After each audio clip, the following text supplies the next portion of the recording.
So ஒரு risk எடுத்தேன். 2 லட்ச ரூபா என்னுடைய சேவிங்ஸில் இருந்தது. Fortunately my wife was frugal. Fortunately my mother was frugal. இல்லாமல் தான் எனக்கு டிகிரி கிடைச்சிருக்காது.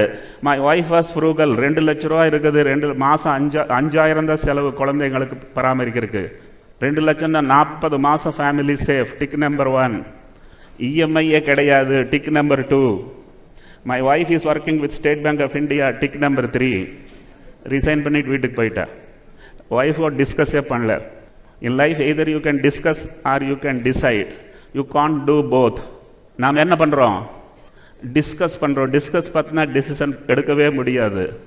டிசிஷன் ஒருக்கா எடுத்தாச்சுன்னா நான் ஒரு தடவை சொன்னேன் 100 தடவை சொன்ன மாதிரி. பட் என் ஒய்ஃபு கோபம் வந்துருச்சு. அவங்க சொன்னாங்க, நீங்கள் நாளையிலேருந்து ஆஃபீஸுக்கு போகலன்னா நானும் போக மாட்டேன்னு சொன்னாங்க. மிரட்டினாங்க. நான் என்ன சொன்னேன்? என் wife is working with State Bank of India தான் ரிசைன் பண்ணிட்டு வந்தேன். நாங்கள் 2 பேரும் ஒரே நாளில் வேலையிலிருந்து நின்று இந்த தைரோக்கியாருங்கிற பிஸ்னஸ் ஸ்டார்ட் பண்ணோம். அதனால தான் அந்த story most powerful story. The risk taking is important. Risk எடுக்காம எதுவுமே அச்சீவ் பண்ண முடியாது.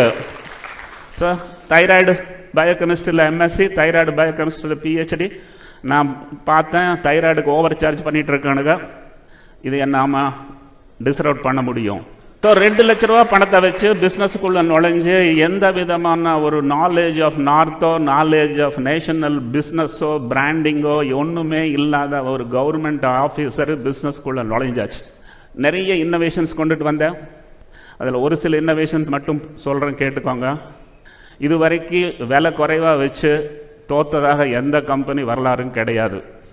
தோத்தவனெல்லாம் விலையை அதிகமாக வச்சு தான் தோத்துருக்கிறான். குறையாக வச்சு தோத்ததாக வரலாறே கிடையாது. நான் விலையை குறைச்சேன். If you want to take less, you always get மோர்.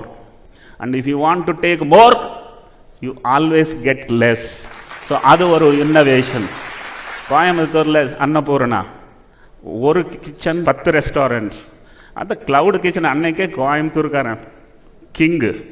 நான் என்ன வச்சேன்? பேத்தாலஜி இண்டஸ்ட்ரியில் எங்கே டெஸ்ட் பண்ணுறோமோ அது கிச்சனு, எங்கே பிளட்டு கலெக்ட் பண்ணுறோமோ அது ரெஸ்டாரண்ட்டு. அட்ராஜ் single kitchen. மும்பைக்கு ஒரே கிச்சன் அடித்தேன், ஜெயிச்சுது. என்டையர் வெஸ்டர்ன் இந்தியாவுக்கு அதே கிச்சன் ஓடிச்சு. என்டையர் இந்தியாவுக்கு அதே கிச்சன் ஓடிச்சு.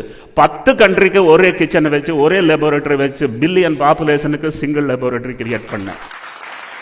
ஃப்ரான்ச்சைஸிங்கிற கான்செப்ட் ஒன்று இந்தியாவுக்குள்ளே மெக்டொனால்ட் வந்ததுக்கு அப்புறம் தான் தெரியும். அதுக்கு முன்னாடியே வந்தவன் நான். ஸோ ஃப்ரான்ச்சைஸி கான்செப்ட்னு ஒன்று கிரியேட் பண்ணி அதில் அஸ்ஸாமில் இருக்க அவன் அங்கத்தை லோக்கலு, பஞ்சாபில் இருக்க அங்கத்தை லோக்கலு. ஏன்னா லோக்கல் மேன் இல்லாமல் மெடிக்கல் பிஸ்னஸ் பண்ண முடியாது. ஆளை பிடிச்சி ஃப்ரான்ச்சைஸி பண்ணி, தம்பி மார்க்கெட் 600 ரூபா வாங்குது, நீ 300 ரூபா வாங்கு, எனக்கு 100 ரூபா கொடு போதும்னு.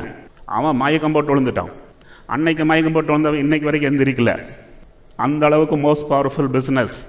இழக்க விளைந்தால் இழக்க மாட்டாய், இழக்க பயந்தால் அடைய மாட்டாய்.